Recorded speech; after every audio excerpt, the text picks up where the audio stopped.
இப்ப மூன்றாவதா ஒரு பகுதி பார்க்கணும். ஒவ்வொரு உதாரணம் மட்டும் சொல்லி முடிச்சார்.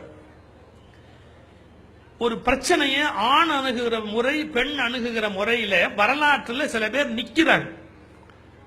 முகமது நபி அவர்களுடைய இறுதி நாள், லாஸ்ட் டே, நபிகள் பெருமகனாருடைய இறுதி நாள், படுத்திருக்கிறாரு, தூக்கம் வரல அவருக்கு.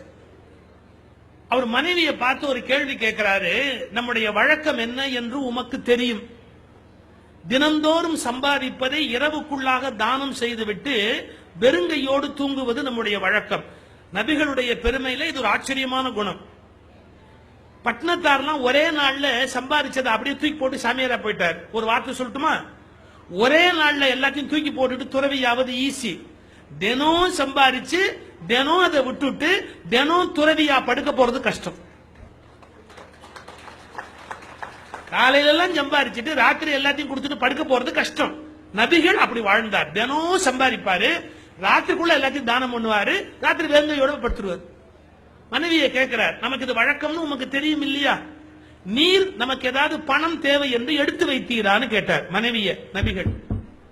அந்த மாதிரி சொன்னாங்க, காலையில இருந்து உங்களுக்கு உடம்பு சரியில்லை, உடல் நலமா இல்லை, அதனால ஏதாவது தேவைப்பட்டா என்ன பண்றதுன்னு 5 நாணயங்களை எடுத்து வச்சிருக்கிறேன். வெறும் 5 காசு, 5 நாணயம் நான் எடுத்து வச்சிருக்கிறேன். தவறு தவறு தவறு, அதை போய் குடுத்துட்டு வாங்க, வெளியில போய் குடுத்துட்டு வாங்க, அந்த காசு நமக்கு தேவையில்லை, குடுத்துட்டு வாங்க அப்படி. அந்த அம்மா கேக்குறாங்க, ராத்திரி நேரம் இந்த காசை வாங்குறதுக்கு யார் இருப்பா? இந்த நேரத்தில் யார் இருப்பா? அவர் சொல்றாரு, இதற்காக கடவுள் யாரை விதித்திருக்கிறாரோ அவர் காத்திருப்பார்.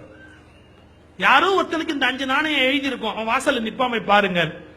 அந்த மாதிரி எந்திரிச்சு போய் பாக்குறாங்க, வாசல்ல ஒரு வழிபோக்கம் சாப்பிடாம இருக்கிறான், பசிக்குதுன்னா காசை கொடுத்து நீ வாங்கி சாப்பிட்டுக்கிட்டாங்க.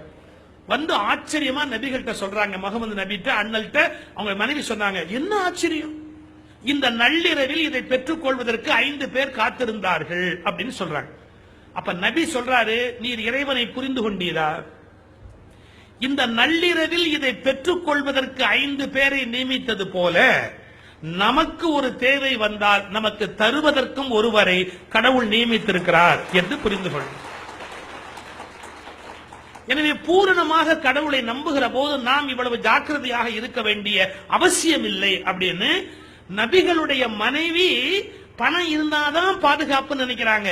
இல்ல, கடவுள் நம்மை காப்பாற்றுவார்னு நபி நினைச்சார்.